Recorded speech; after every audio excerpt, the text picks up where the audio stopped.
going to FatCon in Seattle, Washington, January 5th through 7th, and I want to see you there. FatCon is a 3-day fat liberation celebration, y'all. We will be celebrating fat liberation, body acceptance, and the power of being in fat community. With over 60 hours of programming spanning from policy, legislation, healthcare, community, and visual arts, plus a ton more, this is sure to be something you don't want to miss. The vibes are going to be immaculate. With a fat brunch, a fat fashion show, and a fat vendor marketplace, there is so much to do. Plus, there's some really cool experiences you can sign up for, like some fat liberation photo shoots and some incredible shopping experiences with 2 big blondes. Being in fat community with other fat people who just accept you for who you are and get it is such a great experience, and I want every single person watching this to be able to have that experience with us. Ticket sales for the FatCon are going to be ending very soon. You can go to the link in my bio and use code JBAE to save 25% on your tickets. I hope to see each and every one of you at the FatCon in Seattle, Washington, January 5th through 7th. Am I invited to go to that? I don't know. I looked up when it's happening. FatCon, if you're unaware of this prestigious global event, is happening in Seattle this weekend, January 5th through the 7th. I did look up tickets. They are $250, which is a hefty price to pay. No pun intended. Does everything have to be celebrated? Do all things that you are, whether or not it's a good thing or a bad thing, and we can kind of get into that in a second. Actually, I have a quite controversial opinion, I guess, on health, which we'll save for a second. But do all things need to be celebrated all the time? I genuinely am curious about this. I have 2 arms. Is there a 2-arm celebration going on? And if so, are amputees mad about it? Like, I don't know. Actually, a better situation. Let's talk about, I don't know, atrophy. Like, I'm getting older. I can't run as far as I used to be able to. My knees are hurting quite a bit more nowadays. Is there a convention for old guys that are gaining on in our years and our bodies kind of falling apart? I don't know. So does everything need to be celebrated all the time? And 2, I wish there was a way to better articulate the feelings about this without coming off as mean. Because you get called then like fat phobic, which is an odd term. Phobia is never used in the accurate way. Phobia means like a crippling, debilitating fear of something. I don't have a crippling, debilitating fear of fat people, but I guarantee you, if this video was played at the fat convention, I would be called fat phobic, which again is not the correct term, but I digress. I wish there was a way to have this conversation in the public square that people who were rotund didn't feel like it was a personal attack, because it's not a personal attack, it's just reality. This is not good for you.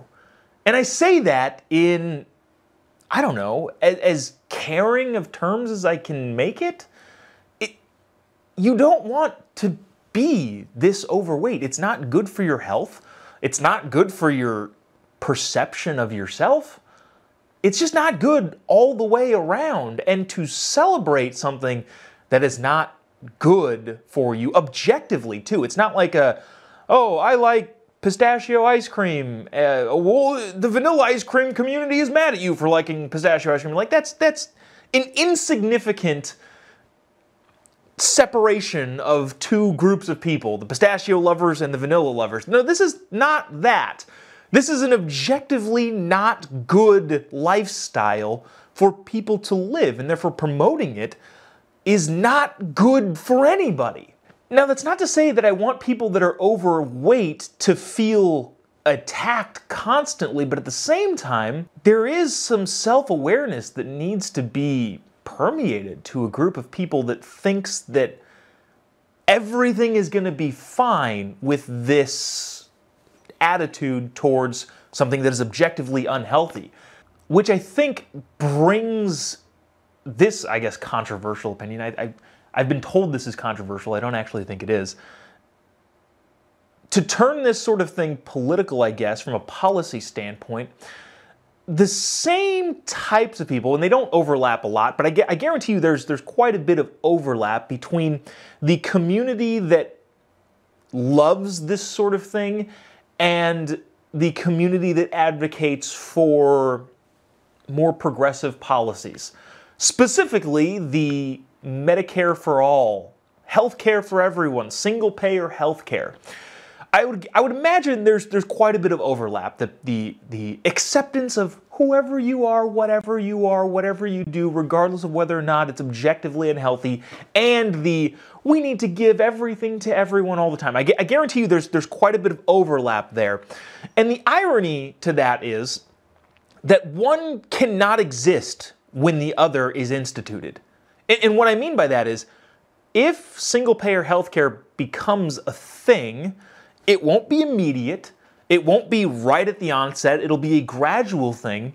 But if and when single-payer healthcare in the country comes to fruition and Medicare for all is the standard and the only legal way to get health insurance, being unhealthy will then become illegal. And I know that sounds drastic, and again, I'm not saying this happens immediately, but gradually over time, that's what will need to happen in order to sustain itself. Because if everybody is paying for everybody else, especially when it comes to healthcare, you will be severely limited in the things that other people will allow you to do if they know they are paying for your healthcare. And I say that being the type of person that will limit those things. And I know I'm more of a free markets, libertarian-oriented type person, but at the end of the day, if I have to pay for your healthcare, there are certain things that I don't allow you to do anymore, and I will advocate hard for it, and I wouldn't feel bad about it in any way, shape, or form. Honestly, I might even feel good about it by forcing people to make better decisions.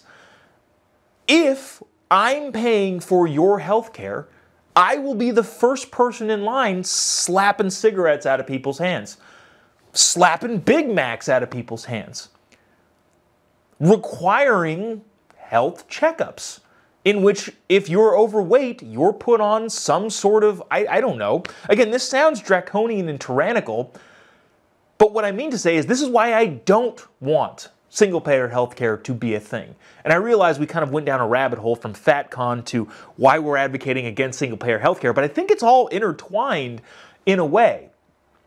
I am advocating that you don't have single-payer healthcare because people like me will not allow you to be overweight if we all have to share in the cost of your health problems. And I don't think that's unreasonable. And also, I know that this is not just me. Give single-payer healthcare in the country, I don't know, 10, 15 years once it's instituted, and I guarantee you, a certain BMI will not be allowed or tolerated by the people who, again, have to pay for you to make those bad decisions. In the same way, insurance companies now jack up your rates if you're, say you're looking for life insurance and you've got a sales job. Your life insurance is going to be less than somebody's life insurance who is a skydive instructor. Same thing. The problem is, if it's not a free market system and it's solely one thing where everybody is involved, you're not going to be able to charge a premium to the person who's making the more risky decisions. No, instead, you're going to eliminate their ability to make those decisions. Does that make sense? And I realize this is getting kind of rambly, but I don't know. I feel strongly about this as to this is why single-payer, Medicare for all, government-issued health insurance will ultimately be a bad thing down the road. Ultimately, you will not be allowed to be this or to celebrate this. And again, I roll my eyes at it, but at the same time, I don't think it should be illegal or outlawed until I'm the one that has to pay for the inevitable consequences of bad health decisions.